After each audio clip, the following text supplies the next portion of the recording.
Bueno, tal y como os prometí, os voy a dejar el vídeo sobre el sintagma nominal y junto a ello una pequeña introducción a la sintaxis para que podáis repasar en casa lo que ya expliqué en clase, ¿no? En primer lugar, lo que nos interesa tener un poco claro es qué es la sintaxis. La sintaxis es una parte de la gramática que se ocupa del estudio de las unidades lingüísticas mayores a la palabra y de las relaciones o de las funciones que de las relaciones que entablan estas unidades y de las funciones que esas unidades desempeñan en otras unidades sintácticas, en unidades sintácticas mayores y en unidades sintácticas menores. Pero lo que nos interesa en este caso es tener más o menos claro qué debemos entender por función, porque es muy importante distinguir, como ya os he dicho, lo que son las unidades lingüísticas de lo que son las funciones lingüísticas.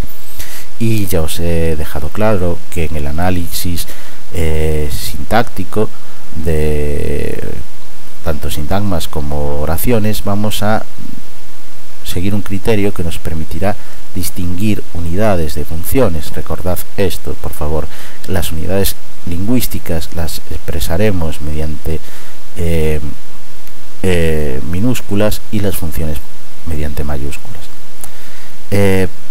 Pero exactamente ¿qué es una función? Bueno, pues una función vienen a ser los diferentes papeles sintácticos o sintagmáticos, según estemos hablando de oraciones o sintagmas, que pueden llevar a cabo las unidades lingüísticas.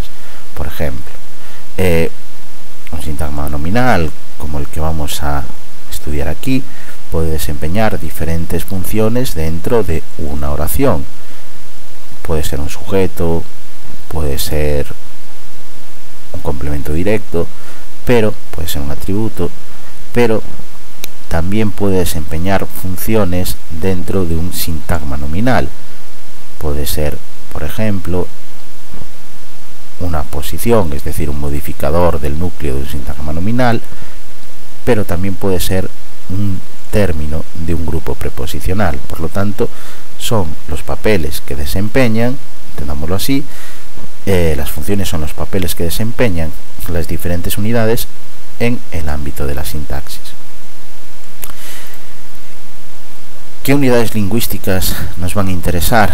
Por lo tanto, en la sintaxis o en el análisis que vamos a llevar a cabo de unidades lingüísticas pertenecientes a la sintaxis. Pues básicamente, primero, los tipos de palabras. En el nivel más profundo, más arriba en el análisis sintáctico que estamos llevando a cabo, las palabras. Las palabras porque estamos llevando a cabo realmente un análisis morfosintáctico y debemos saber cuáles son los tipos de palabras, tenerlos claro para poder identificarlos cuando nos lo encontremos en un sintagma o en una oración. Primero en un sintagma y después en la oración.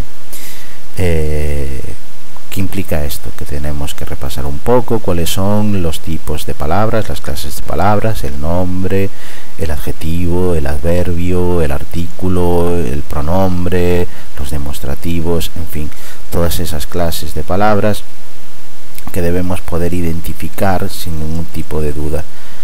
Hay que repasar un poquito si estos conceptos no los tenemos claro. Otro tipo de unidades que nos interesarán pues serán los sintagmas, que es lo que vamos a estudiar aquí. ¿Cómo definiríamos un sintagma? Pues bueno, es una agrupación de palabras en torno a un elemento nuclear que es el que de manera general le da el nombre al tipo de sintagma con el que nos encontremos. Estas unidades, los sintagmas, son las unidades menores de la sintaxis.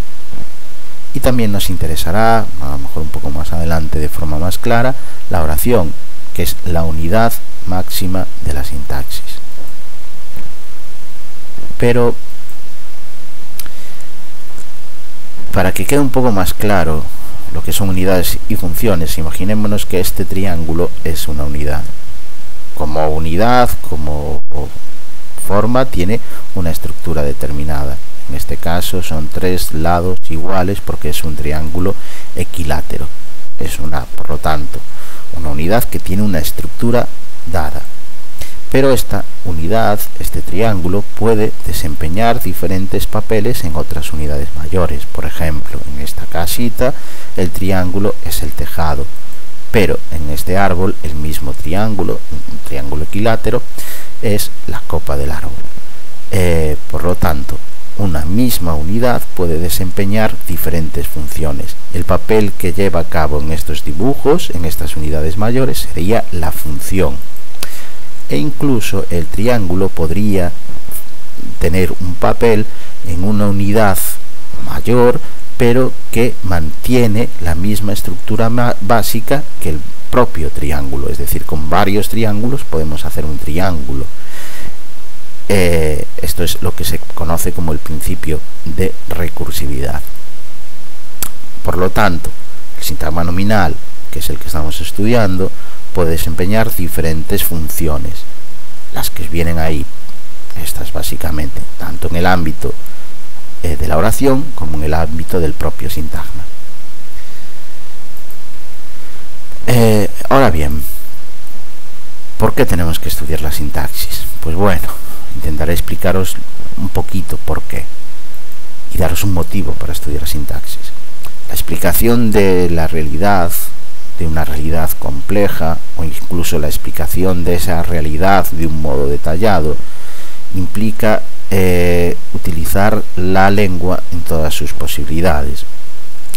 Para poder utilizar la lengua en todas sus posibilidades es necesario que llevemos a cabo un proceso de reflexión sobre la propia lengua para que su conocimiento nos proporcione la capacidad de utilizar esa lengua en su nivel más alto y por lo tanto más preciso y en todos sus registros, en todos los registros posibles. Si no reflexionamos sobre la lengua, esto va a ser imposible.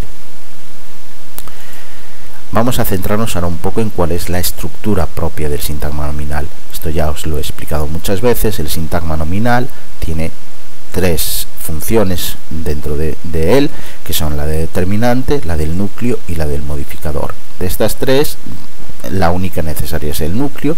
Las otras dos son pueden aparecer o no, son facultativas, pero también pueden aparecer en más de una ocasión. Por ahora vamos a intentar trabajar con esta estructura prototípica, pero que sepáis, que tengáis en cuenta desde ya que el determinante puede aparecer en varias ocasiones y el modificador también. Intentemos analizar este pequeño sintagma, por lo menos hasta donde sabemos con la información que tenemos. El perro más listo. Como tenemos un nombre, en esta oración vamos a tener un nombre, no nos hace falta por el momento saber más.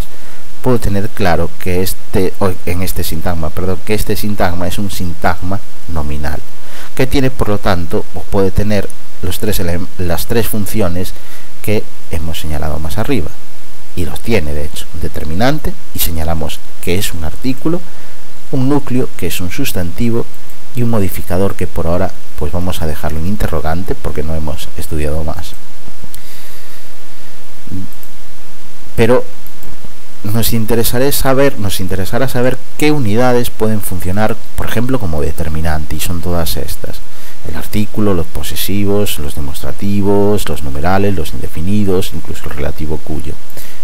¿Qué unidades pueden funcionar como núcleo? Pues esto es más sencillo: puede aparecer un sustantivo o un pronombre, que es esa clase de palabra que aparece en lugar del nombre, ¿no? Y se complica un poco la cosa si tenemos en cuenta en la estructura del sintagma nominal que unidades pueden funcionar como modificador, porque son sintagmas, o el sintagma nominal, que puede aparecer como modificador de un núcleo de un sintagma nominal. Daros cuenta aquí del principio de recursividad, acordaros del triángulo funcionando, haciendo un papel dentro de un triángulo mayor. Un sintagma adjetival también puede ser modificador, esto sería lo canónico, porque lo que modifica un nombre es un adjetivo, o un grupo preposicional. Bien, reforzando un poco la idea esta del triángulo que os he presentado antes, pensad en las muñecas rusas, como dentro de cada una de ellas hay un elemento igual al mayor pero más pequeño, ¿no? ¿Cuál es la estructura del sintagma adjetival que puede funcionar, como hemos visto, como modificador de un sintagma nominal, de un núcleo de un sintagma nominal? Pues esta, un núcleo que también es un elemento necesario, más un modificador que es opcional. ¿Qué unidades pueden funcionar como núcleo en un sintagma adjetival? Pues el adjetivo. ¿Y qué unidades pueden funcionar como modificador en un sintagma adjetival? Pues el sintagma adverbial o un adverbio. Sabéis que lo correcto sería decir que siempre funciona un sintagma adverbial como modificador de un adjetivo, pero admito, si solamente tenemos una palabra y es un adverbio, que me digáis que es un adverbio. Y la estructura de este sintagma adverbial es idéntica, salvo en cuanto a las funciones que tiene, a la del sintagma adjetival, ¿no? Tenemos un núcleo también y un modificador que pueda aparecer o no. El núcleo será un adverbio porque es un sintagma adverbial, y el modificador pues será en este caso un adverbio también o un sintagma adverbial. Pero también puede funcionar como modificador de un sintagma adjetival el grupo preposicional, que como vemos arriba, aquí arriba, también puede ser el modificador de un núcleo de un sintagma nominal. El grupo preposicional tiene una estructura que es la de director, que también se le llama enlace, y término. ¿Qué es siempre el director de un grupo preposicional? ¿Qué funciona como director de un grupo preposicional? Pues siempre una preposición. ¿Y qué funciona como término de un grupo preposicional? Pues en este caso un sintagma nominal. De nuevo, el principio de recursividad. Podemos encontrarnos un sintagma nominal funcionando como término de un grupo preposicional que a su vez sea modificador del núcleo de un sintagma nominal.